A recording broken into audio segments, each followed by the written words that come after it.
Mari yang siap mendengar firman Tuhan bersama yang saya katakan amin. Sebelum duduk Bapak Ibu, berikan salam kiri kanan, katakan saya siap mendengar firman Tuhan.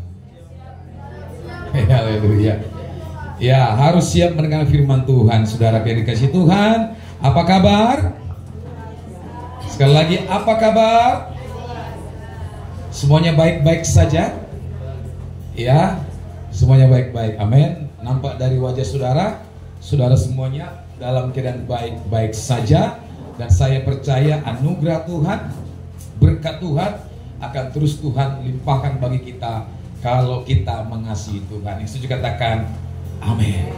Nah, saudara yang dikasihi Tuhan, beberapa waktu yang lalu Pak Niko juga sudah menyampaikan tuntunan bagi setiap gereja Tuhan di bawah pembinaan beliau, dari pusat sampai ke daerah, bahkan sampai hari ini untuk kita di tempat ini. Nah, tahun kemarin ya, kita juga sudah membahas tentang, saudaraku, tahun yang lama itu ya, di tahun 5784 atau disebut dengan Ain Pei Dalet. Ya. Nah, semenjak tanggal 20 saudaraku, ya, 3 Oktober sampai 3 Oktober 2024 sampai dengan 23 September tahun depan 2025, maka kita memasuki tahun yang baru yang disebut dalam tahun penanggalan orang Ibrani atau orang Yahudi adalah di tahun 5785 atau disebut dengan tahun PH. Katakan PH. Ya, ada gambarnya di sini saudara ya. Nah, tahun 5785 ini angka 5 saudaraku muncul 2 kali di tahun ini, yaitu berarti kasih karunia ganda akan dicurahkan bagi kita. Katakan amin. Amin. Nah, kunci untuk mendapatkan kasih karunia ganda adalah mulut.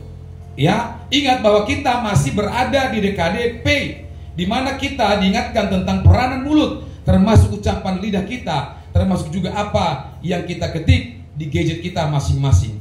Amsal 18 ayat 21 berkata saudara, hidup dan mati dikuasai lidah, siapa suka menggemakannya akan memakan buahnya. Tuhan Yesus juga berkata dalam Matius 12 ayat 37 ya, 36 sampai 37 dalam terjemahan yang baru, ya, dikatakan, aku berkata kepadamu, setiap kata gegabah yang diucapkan orang akan dipertanggungjawabkan pada hari penghakiman, sebab menurut ucapanmu engkau akan dibenarkan, dan menurut ucapanmu pula engkau akan diselamatkan. Artinya kita harus hati-hati menggunakan mulut kita. Ya, kata-kata yang tidak tepat, kata-kata yang sembrono kita harus tinggalkan. Jadi untuk mendapatkan berkat berkali-kali ganda, berlipat ganda, itu kuncinya adalah kita harus menjaga mulut. Katakan mulut. Karena itu saudaraku, kita harus menjaga mulut kita, ucapan kita, lidah kita, apa yang kita ketik dan kita gunakan untuk memuliakan Tuhan, berkata benar dan membangun serta menjauhkan diri dari kejahatan mulut dan saksi dusta. Hari-hari ini kan banyak orang bersaksi dusta, banyak orang gak jujur. Ya, memasuki tahun 5785 ini kita harus betul-betul jaga mulut kita. Ya, hidup dan mati dikuasai oleh lidah. Ya, ada kalanya Tuhan menghendaki agar kita berdiam diri. Puasa berbicara sebagai tindakan penguasaan diri. Ini juga adalah satu bentuk strategi peperangan rohani. Ingat waktu bangsa Israel menghancurkan tembok Yeriko. Mereka berkeliling saudaraku, itu dengan diam, mengunci lidah mereka. Tetapi di hari terakhir mereka bersorak seperti difirmankan Tuhan, maka tembok Yeriko runtuh. Ya, makna tahun 5785 adalah tahun menyambut kedatangan Roh Kudus yang membuat umat Tuhan merasa butuh dan mengingini Roh Kudus. Akan banyak terdengar orang-orang yang berseru-seru, kami memerlukan Engkau Roh Kudus, kami memerlukan Engkau Roh Kudus. Nah, setelah terjadi hal-hal yang dinubuatkan pada tahun 5784 di tahun Pei Dalet, maka sekarang kita melihat dan merasakan Roh Kudus dicurahkan luar biasa. Pentakosta ketiga sedang dicurahkan luar biasa. Harvest now, Jesus for everyone, yes untuk segala bangsa dan semua orang. Nah, kita masuk dalam makna huruf P. Ya, huruf H di sini ya, seperti digambarkan di angka 5 dengan seorang yang mengangkat tangan dua-duanya ke arah surga seperti ini. Ya, itu huruf H. Gambaran kuno dari huruf H adalah seperti orang yang mengangkat tangan. Ya, angka 5 tadi. Nah, hari ini akan banyak orang-orang yang mengangkat tangan untuk berdoa, memuji dan menyembah Tuhan karena lawatan Roh Kudus Pentakosta ketiga yang dahsyat terjadi. Ini kasih karunia ganda dari Tuhan. Makna angka 5, hei, juga bisa kita lihat pada saat Tuhan Yesus memberkati 5 roti dan 2 ekor ikan untuk memberi makan 5.000 orang laki-laki. Juga dalam Kisah Para Rasul pasal 3 dan 4, ketika Petrus dan Yohanes menyembuhkan orang yang sakit lumpuh sejak lahir, dan setelah itu mereka memberitakan Injil, maka jumlah orang yang menjadi percaya bertambah-tambah, kira-kira 5.000 orang laki-laki.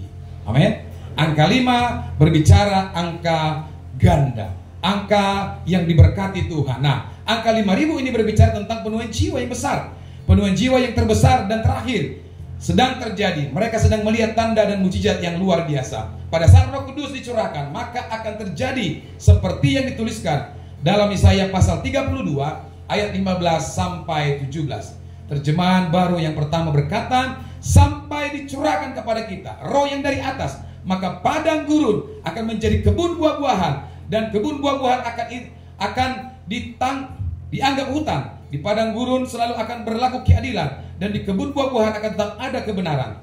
Di mana ada kebenaran, di situ akan tumbuh damai sejahtera, dan akibat kebenaran ialah ketenangan dan ketentraman untuk selama-lamanya. Amin.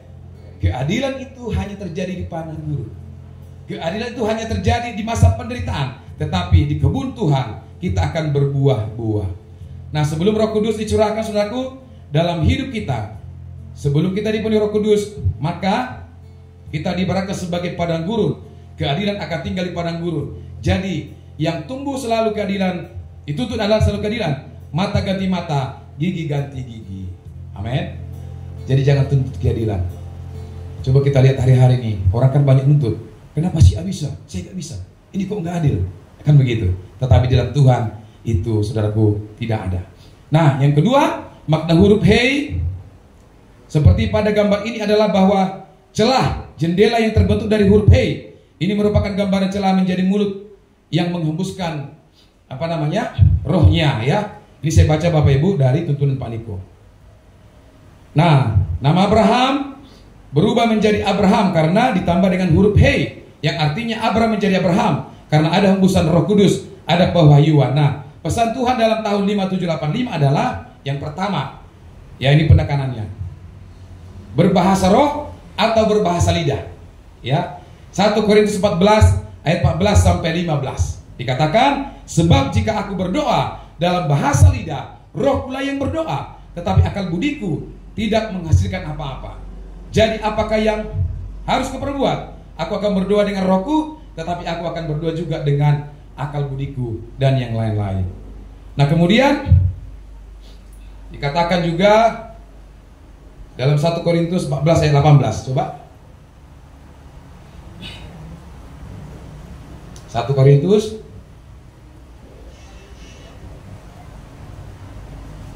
14 ayat 18. Sama-sama kita baca, saudara. Aku mengucap syukur kepada Allah bahwa aku berkata-kata dengan bahasa roh lebih daripada kamu semua. Jadi ini pernyataan Paulus kepada jemaat Korintus. Ya, dia juga berbahasa roh, dia juga berbahasa lidah. Jadi kita juga di tahun 5785 ini harus banyak berbahasa roh. Ya, harus banyak berbahasa lidah. Teman-teman yang belum, minta kepada Tuhan sampai kita mengalami, sebab itu bukti daripada kesempurnaan iman kita. Amin. Berbahasa roh di dalam setiap doa-doa kita kepada Tuhan. Ada pertanyaan, mengapa dalam ibadah orang berbahasa roh ya bersamaan? Padahal 1 Korintus 14, 27, 28 berkata, hanya 2-3 orang yang boleh berbahasa roh, satu persatu dan harus ditafsirkan. Nah, bedakan saudaraku bahwa karunia bahasa roh ya untuk tujuan nubuatan dari atas ke bawah, itu untuk membangun jemaat. Hanya 2-3 orang itu betul. Tetapi kalau untuk tanda awal orang dibaptis dengan Roh Kudus, untuk tujuan penyembahan, itu bisa secara bersama-sama. Itu kita bisa baca dalam 1 Korintus 14 ayat 2 dan 4. Ini boleh digunakan bersama dengan ibadah seperti yang pertama 120 orang pada hari perayaan Pentakosta, Kisah Para Rasul 2, atau 12 murid di Efesus, Kisah Para Rasul 19 ayat 6 sampai 7 dan sebagainya. Amin. Jadi kalau kita berbahasa roh, ya ada bersama-sama, itu juga tidak salah. Kalau ada 2 juga 3 orang, itu berarti ada nubuatan dari atas ke bawah. Tetapi yang kita lakukan dalam ibadah-ibadah kita bersama-sama juga tidak salah. Karena apa? Itu bentuk penyembahan kita kepada Tuhan. Karena ketika kita berbahasa roh, bukan akal kita yang menyembah Tuhan, bukan tubuh kita lagi, tapi apa? Roh kita juga turut menyembah Tuhan. Karena kita terdiri, saudaraku, dari tubuh, jiwa, dan ketiga ini harus menyembah Tuhan. Ya, kita berdoa dengan bahasa kita, bahasa Batak atau bahasa Indonesia atau bahasa yang lain, itu adalah akal budi kita. Itu tidak salah, tetapi roh kita juga harus menyembah Tuhan. Amin. Amin. Jadi sering-sering kita, saudaraku, dalam doa kita berbahasa roh dalam ibadah-ibadah. Kita yang belum, saudaraku, anak-anak Tuhan di tahun 5785 ini, minta kepada Tuhan sampai kita boleh dan dapat sesuatu dalam bahasa lidah ini. Amin.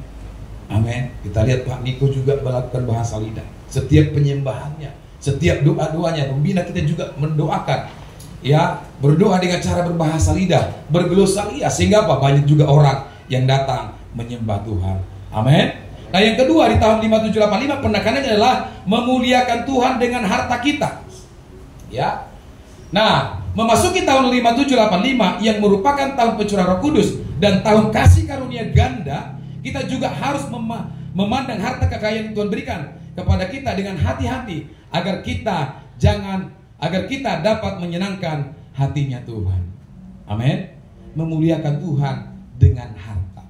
Nah, saudaraku, ini ada ada tabel di sini. Nah, kita harus paham ini.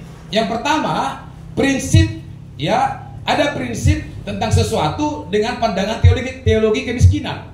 Ada juga prinsip dengan cara memandang teologi kemakmuran. Tetapi juga ada prinsip, ya, yang dipandang dari teologi penata layanan. Jadi kita, saudaraku, tidak percaya kepada teologi kemiskinan, juga tidak percaya kepada apa? Teologi kemakmuran. Tetapi secara firman Tuhan kita percaya bahwa teologi yang kita percayai tentang harta adalah teologi penata layanan. Katakan penata layanan. Yang pertama, prinsip pandangan terhadap kekayaan menurut teologi kemiskinan itu dosa. Ya kan? Dosa.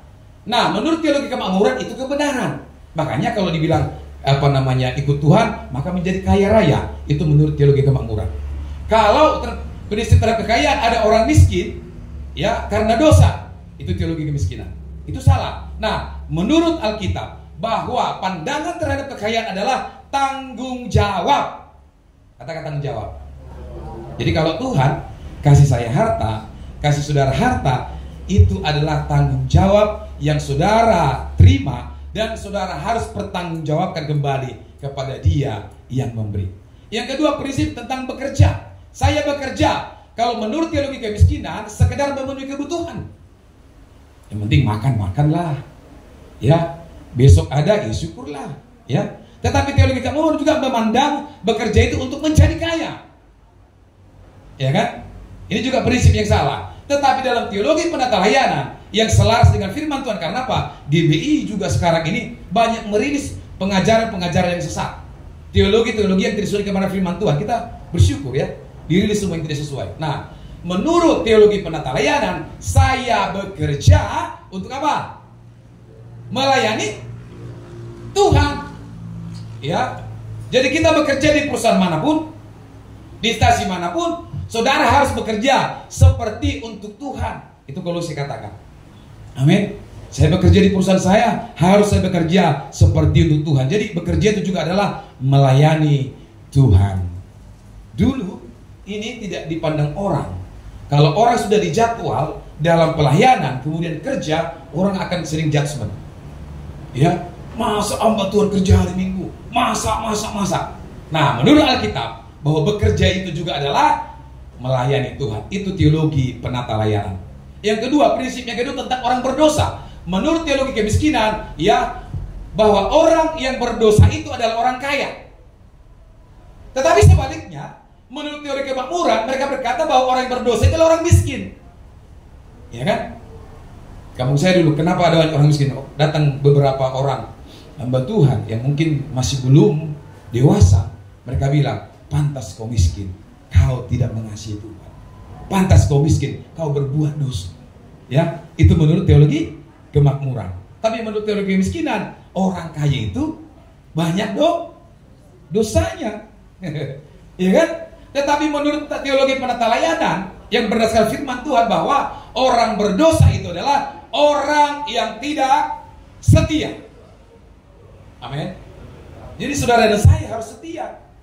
Selama saudara setia, saudara aman dalam Tuhan. Tapi ketika saudara tidak setia kepada Tuhan, pergi kepada ilah-ilah lain, itu maka disebut engkau sedang berdosa. Saya sedang berdosa. Amin. Nah, prinsip yang selanjutnya tentang memberi. Menurut teologi kemiskinan, memberi itu adalah kewajiban. Jadi saudara memberi untuk Tuhan, memberi untuk pelayanan, jangan karena kewajiban. Itu teologi kemiskinan. Saudara masih menganut itu, kalau itu dalam prinsip pikiran kita.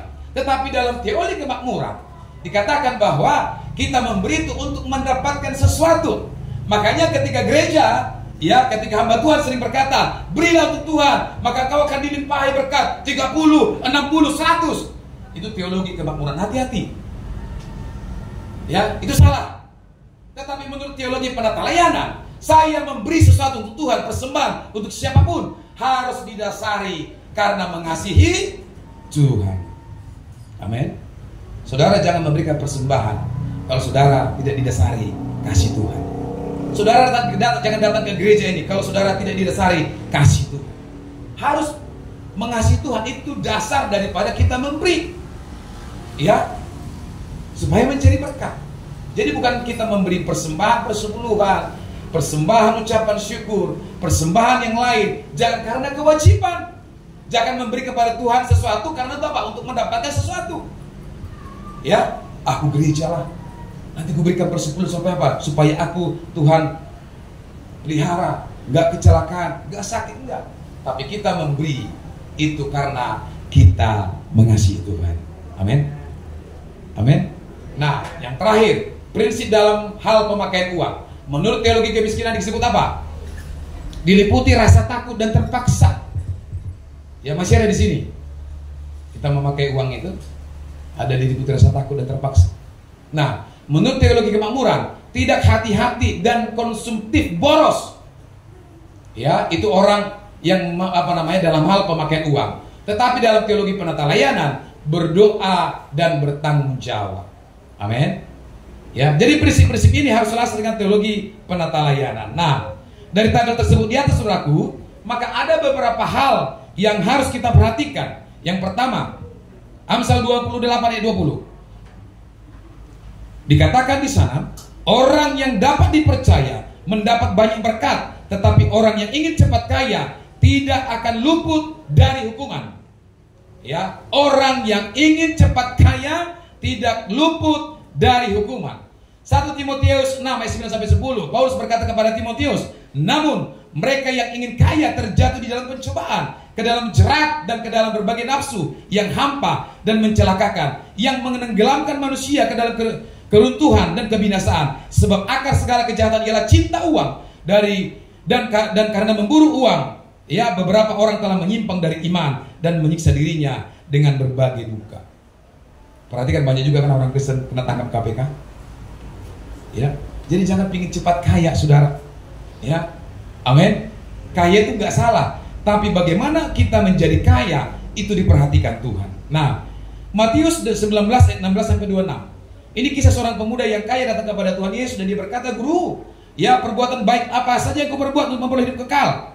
Nah, Tuhan Yesus menjawab, "Jika engkau ingin masuk ke dalam hidup, turutilah segala perintah Tuhan. Ya, jangan membunuh, jangan berzina." Semuanya kan ini hukum Taurat. Kemudian pemuda ini, "Guru, semuanya itu sudah kulakukan. Apalagi yang harus kulakukan?" Ya, kemudian Tuhan Yesus berkata, ya, "Jikalau engkau hendak sempurna, pergilah, juallah apa yang kau miliki dan berikanlah itu kepada orang-orang miskin, dan engkau akan memiliki harta di surga. Kemudian datanglah kepadaku dan ikutlah aku." Saudaraku, pemuda ini yang kaya ini mendengar itu, ya, pergilah ia dan sedih. Sebab apa? Hartanya banyak. Ya, Yesus berkata kepada murid-muridnya, "Sukar sekali orang kaya masuk ke dalam kerajaan surga. Lebih mudah seekor unta melewati lubang jarum daripada orang kaya masuk dalam kerajaan surga." Mendengar murid-murid itu, ya, mendengar itu murid-muridnya gempar, tercenganglah dan berkata, jika demikian, siapakah yang dapat diselamatkan? Yesus berkata, bagi manusia hal itu tidak mungkin, tetapi bagi Allah segala sesuatu mungkin. Hati-hati dengan harta, hati-hati dengan kekayaan. Makanya dalam hidup ini jangan mau kaya. Amin. Itu bonus. Kalaupun kita kaya, biarlah kita mengerjakannya dengan benar, dengan takut akan Tuhan. Amin. Yesus sudah menggambarkan pemuda yang kaya ini lebih gampang unta masuk dalam lubang jarum daripada seorang kaya masuk di dalam kerajaan surga. Bayangkan ibarat itu. Amin. Makanya kadang kalau saya bicara sama istri, ada beberapa hamba Tuhan yang diberkati sama cerita-cerita, ya nggak salah. Tetapi biarlah setiap harta yang kita terima, kita berpikir kembali 2 kali. Apakah kita layak sebagai seorang gembala, sebagai seorang hamba Tuhan, dengan jumlah jemaat yang mungkin 90% miskin, apakah saya layak untuk memakai mobil yang mahal? Itu harus berpikir 2 kali, saudara. Supaya apa? Jangan lewat harta kita menjadi batu sandungan kepada jemaat. Kemudian harta yang Tuhan berikan itu apa memuliakan nama Tuhan, sesuai dengan teologi penata khayalan tadi. Amin. Kaya itu tidak salah, tetapi jangan kita menjadi cinta uang. Di gereja kita ini jangan sampai ke cinta uang. Amin. Biarlah kita tetap cinta Yesus. Ya, uang ini adalah lawan yang berat. Kalau orang kena sentuhan setan, kita doakan dalam nama Yesus, pergi, dia bisa pergi. Tapi kalau orang cinta uang, ini berat. Ya, rival Tuhan di akhir zaman. Ya, itu bisa juga uang. Mamon. Orang datang menyembah dia dan memang diberikan kekayaan.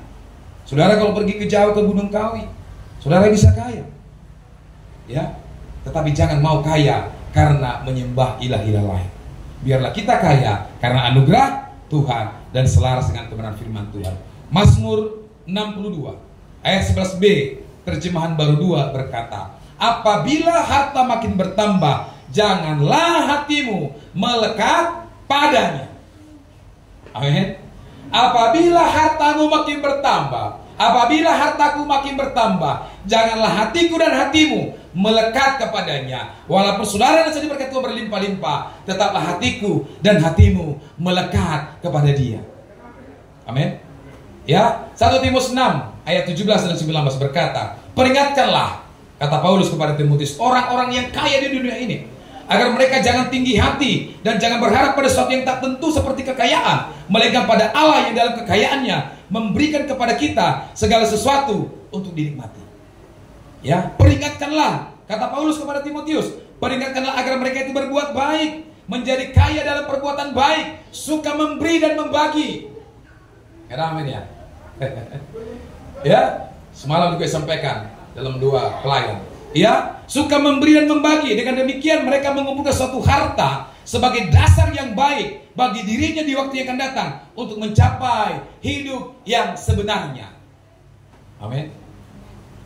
Ya, kita harus hati-hati dalam hal harta, bahkan orang-orang kaya. Dan ini diingatkan oleh Paulus. Peringatkanlah orang-orang kaya di dunia ini. Sesuai dengan ayat tadi, kita melihat bahwa orang kaya bisa masuk surga. Sekali lagi diingatkan, kita memberi bukan karena kewajiban, kita memberi bukan karena untuk mendapatkan sesuatu nantinya, tetapi kita memberi karena kita mengasihi Tuhan. Amin. Amin. Iya. Kelanjutan dari tahun 5784 Pedalet adalah tahun 5785 PH, merupakan saudaraku hal yang penting. Dalit atau angka 4 tahun yang lalu digambarkan sebagai pintu yang terbuka. Juga digambarkan seorang yang posisi membungkuk, menunduk, yang melembahkan kerendahan hati. Jadi ada kaitannya dengan 5784 dan 5785, seorang yang rendah hati. Jadi hanya bagi orang yang rendah hati pintu itu akan dibukakan. Tahun 5785 PH adalah tahun kasih karunia ganda. Catat ya, tahun 575 dari Oktober sampai nanti September 2025 disebut tahun karunia ganda. Hanya bagi orang yang rendah hati Tuhan akan membukakan pintu untuk mendapatkan kasih karunia ganda. Orang-orang congkak, sombong, tinggi hati tidak akan mengalami kasih karunia ganda ini. Amin. Jadi terjadi pelipat gandaan dalam hal kasih karunia. Nah, peringatan kepada orang-orang yang sombong. Yang pertama, Allah menentang orang yang congkak, tetapi mengasihi orang yang rendah hati. Ini ada di ayat 2, di 2 ayat. Ya, dalam perjanjian baru, Yakobus 4 ayat 6. Kemudian 1 Petrus 5 ayat 5. Jadi ini berarti sesuatu peringatan yang sangat serius. Jadi kita nggak boleh congkak. Amin. Nggak boleh sombong. Ya, harus rendah hati. Karena kepada orang yang rendah hati, kasih karunia ganda akan Tuhan curahkan. Amsal 16 ayat 5 berkata, setiap orang yang tinggi hati adalah kekejian bagi Tuhan. Sungguh ia tidak akan luput dari hukuman.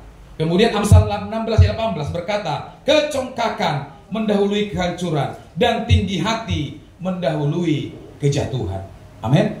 Untuk mengalami tahun kasih karunia ganda ini, saudaraku, kita harus rendah hati. Amin. Saya nggak boleh congkak. Saya nggak boleh sombong. Kita semua harus rendah hati kepada siapapun. Amin. Ya, saya percaya oleh karena kerendahan hati kita, kesanalah berkat Tuhan akan dicurahkan. Oleh karena kasih karunia Tuhan, kita semuanya bisa merendahkan hati di hadapan Tuhan, maka akan terjadi pelipat gandaan di gereja kita itu. Ya, salah satu yang kita syukuri bahwa hari Sabtu besok kita akan mentabiskan gereja ini yang akan dihadiri oleh Ketua BPD Provinsi Riau dan juga hamba-hamba Tuhan yang lain. Itu bentuk salah satu dari kerendahan hati kita kepada Tuhan. Saya percaya jika kita bersama-sama merendahkan hati kita, ya, kita tidak sombong, tidak congkak, tidak tinggi hati, karena itu semuanya mendahului kehancuran dan kejatuhan, maka Tuhan akan mencurahkan rohnya kepada kita. Amin. Di tahun saudaraku 5785 ini ada 2 tadi pesan Tuhan. Yang pertama, banyak berbahasa roh. Yang kedua, kita harus rendah hati. Amin. Rendah hati seperti angka 5 tadi. Seperti seseorang yang mengangkat dua tangannya ke arah surga. Untuk apa? Berseru kepada Tuhan. Untuk apa? Untuk menerima berkat Tuhan. Amin. Jadi kalau ditanya kepada jemaat kita tempat ini, apa itu tahun 5785? Saudara harus tahu, 5785 adalah tahun PIH, tahun kasih karunia ganda yang Tuhan berikan buat saudara dan saya. Amin. Saudara ini mengalami ini, saudara. Karena kita bersyukur, saudaraku, bahwa Pak Diko terus menuntun kita. Setiap tahun sesuai dengan penanggalan orang Ibrani, orang Yahudi terus dituntun. Ya, terus diambil arti pengertian yang rohani, yang berdasar kebenaran firman Tuhan. Cara pandang kita semua diubahkan. Ya, paradigma kita diubahkan. Ya, karena setiap tahun bukan hanya ilmu pengetahuan yang bertambah, tetapi juga pengetahuan akan Tuhan, akan kebenaran firman Tuhan juga terus bertambah. Ya, oleh karena apa? Pencurahan Roh Kudus. Maka kita semuanya harus berdoa, harus berbahasa lidah. Amin. Ya, itu firman Tuhan, itu dasar firman Tuhan, ada ayatnya.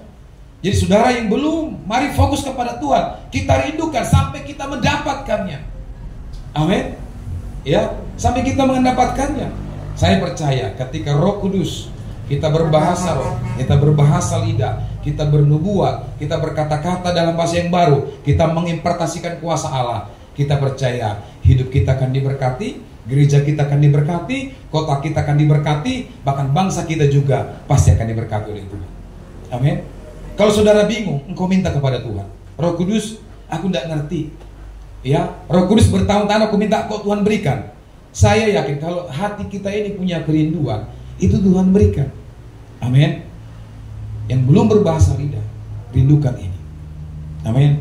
Saya punya kesaksian bahwa di tahun 99 sebelum saya dibaptis selam, Tuhan sudah mendatangi saya dengan baptisan api ini. Ya, masih saya lajang, Tuhan sudah arahkan saya berbahasa lidah. Saya tidak ngerti sama sekali, tetapi saya yakin Tuhan mengenal isi hati saya. Karena semenjak saya dipanggil dengan puji-pujian itu pada hari Minggu ketika saya tidak beribadah, semenjak itu hidupku berubah, aku diubahkan oleh Tuhan, dan saya tidak mau hari-hariku kulalui tanpa ibadah kepada Tuhan. Amin. Tadi malam, setiap malam Minggu saya selalu bawa anak-anak masuk semua mobil jalan, sampai di mobil semua saya akan tegur. Hal-hal yang tersembunyi, hal-hal yang tidak mereka ngerti, saya beritahu kepada mereka. Kenapa? Mereka generasinya gereja, generasi Tuhan yang harus kita persiapkan untuk hidup takut akan Tuhan. Mereka tidak paham, mereka tidak terima, mungkin mereka marah, tapi bagi saya tidak peduli. Tetapi apa kebenaran saya terima dari firman Tuhan harus saya impartasikan kepada mereka. Amin. Supaya mereka bertumbuh sebagai generasi baru yang takut akan Tuhan. Lihat dunia ini, jahatnya minta ampun. Kemarin di Medan, 3 batita dibunuh. yang membunuh saudaraku tidak menyesal. Ya, perhatikan polisi nembak masyarakat yang ada di Jawa, gak ada penyesalan. Ngeri. Ya, banyak lagi sampai dipecat dari institusi. Mengerikan saudara dunia ini. Jadi kalau generasi kita ini, ya kemarin saya lihat di Pekanbaru ketok palu 2 orang gembong narkoba, dia sudah ketok palu tembak mati. Ya, anak-anak muda jangan sampai masuk dalam narkoba. Kejahatan negara, kejahatan manusiawi yang tidak ada ampunnya itu. Semua negara memerangi ini. Amin. Jadi apapun risikonya, nggak perlu kita keren. Biarlah kita keren di hadapan Tuhan, nggak perlu kita ikut-ikutan dunia ini. Orang ke kafe kita ke kafe, orang nge-vape kita nge-vape, orang lagi jamming kita ikut jamming, nggak perlu, jamming lah dengan Tuhan. Amin. Anak-anak muda, saya kemarin di Pekanbaru hari Jumat malam, saya coba keliling-keliling cari makan. Di Arifin Ahmad itu ada kafe Noah Life Spot. Ya, saya coba mau makan di sana. Saya lihat kok, saya dengar lagu-lagu Batak sudah. Ada lagu Batak ya. Saya masuk, saya lihat ada anak muda yang banyak, ganteng-ganteng, cantik-cantik, semuanya orang Batak. Hupaturudo. Saya yakin di gereja gitu gak mereka? Belum tentu. Karena semua anak muda, saya mundur. Enggak ada bapak-bapak. Saya cari tempat yang lain untuk makan. Saya mikir, Tuhan, kalau mereka itu seperti itu menyembah Tuhan, penuh kegairahan karena ada pacarnya di situ, saya yakin mereka akan dilawat oleh Tuhan. Tetapi begitu banyak mereka datang ke gereja, lihat kiri kanan, orang asik menyembah, dia pelototin handphone. Orang asik menyembah, pikirannya kemana-mana. Saya nggak bisa pikir anak-anak muda seperti itu. Saya bilang ini masa depannya gimana? Iya kan? Coba kita pikirin, ini anak-anak muda gak salah ke kafe, tetapi kalau itu membuat batu sandungan, kita tidak menjadi berkat, gak usah ke sana. Ya, saya begitu kenal banyak kafe, baik di Dumai, di Duri, di Pekanbaru, gak pernah saya injak itu, paling-paling kalau untuk makan. Ya, gak usah kita ke sana. Ya, amin, amin. Biarlah kita malam mingguan dengan Tuhan, berdua dengan Tuhan, menyembah Tuhan dalam doa, pujian, penyembahan. Gak ada yang gak mungkin bagi Tuhan. Dan sudah kita baca, gak ada yang mustahil bagi Tuhan, asalkan kita mau. Saya dulu pelangap pelongo. Saudara tahu waktu SMA saya nggak bisa main gitar. Tapi ketika tahun 99 saya dicurai Roh Kudus, ya di GPI itu, di situ saya bisa main gitar, saudara, sampai sekarang. Saudara lihat beberapa kilo saya main gitar di sini, sampai itu melepuh. Kalau sudah masuk dalam aliran, saya nggak pikirin sakitnya, tapi bagaimana Tuhanku disenangkan dengan suara. Amin. Dulu nyanyi saya sering fals, walaupun ditata dalam gereja HKBP, core, suara 1, 2, 3, biasanya saya kalau nggak suara 2, suara 3, dan terakhir suara 4, saya dilatih di situ. Juga, tapi tidak juga bisa pas, saudara. Tetapi ketika Tuhan mencurahkan Roh Kudus, kita bisa berbahasa lidah, berbahasa roh, di situ semuanya Tuhan ubah. Amin. Nangkap gak kira-kira Bapak Ibu? Nangkap ya? Artinya apa? Kita rindukan kuasa Roh Kudus, kita rindukan Roh Kudus. Ya, itu yang paling penting. Tadi pagi saya bangun, istri masih tidur, saya duduk di pinggiran. Saya hanya bilang, we worship you, Holy Spirit. Thank you for today, thank you for this morning. Ya, aku bisa mengucap syukur, terima kasih. Hanya mengucap itu, gak ada yang lain. Saya gak berdoa, Tuhan berkati gereja kami, berkati hamba, enggak. Saya nyanyikan dia. Thank you Lord, thank you Lord, thank you Lord, thank you Lord. Itu damai. Amin. Di Pekanbaru juga bangun pagi segitu. Terima kasih Roh Kudus, come Holy Spirit. Ya, kita dilawat oleh Tuhan. Tantangan memang banyak. Ya, tantangan banyak kan, Bu? Tantangan banyak kan. Tetapi ketika kita menikah Roh Kudus, kita dilawat Tuhan. Yang tadinya berat, Tuhan ubahkan dengan apa? Kesegaran. Tuhan mampukan kita. Ya, saya yakin teman-teman yang bekerja di perusahaan pasti ada KPI-nya, pasti ada pressure-nya yang diberikan oleh manajemen, pimpinan kita kepada kita. Karena mungkin kita bisa stres, belum gaya pimpinannya, ya kan? Khotbah kemarin Pak Nathan bilang, nggak ada di perusahaan yang berani lawan pimpinan. Hierarkinya jelas, kau lawan kau kuat. Beda di gereja, betul ya? Di gereja banyak orang malas gak ibadah, ya kita gak bisa paksa. Itu bedanya. Kalau di perusahaan, ini bapak tanya bapak-bapak, gak jelas KPI-mu, gak capai nilai grade A, ada perisalnya kan, ada CSM, ada CSMS-nya. Nah, kalau itu tidak jelas, nah bagi Tuhan memang tidak seperti itu. Tetapi apa? Kasih karunia itulah saudaraku yang membuat kita semakin berlari. Kepada siapa? Kepada Tuhan. Amin. Amin.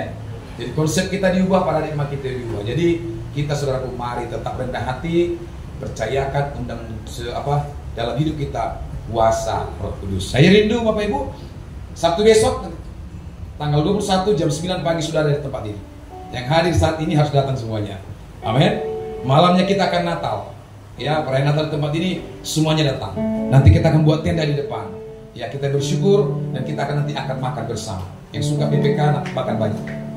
Yang suka capcay nanti makan banyak ya. Kita sama-sama bersyukur buat kasih karunia Tuhan. Jadi, yang datang hari Minggu ini Sabtu tanggal 21 jam 9 pagi dan malamnya jam 7, sorenya jam 5 sore, saudara harus tetap datang untuk kita boleh tinggikan nama Tuhan dan bersyukur. Amin.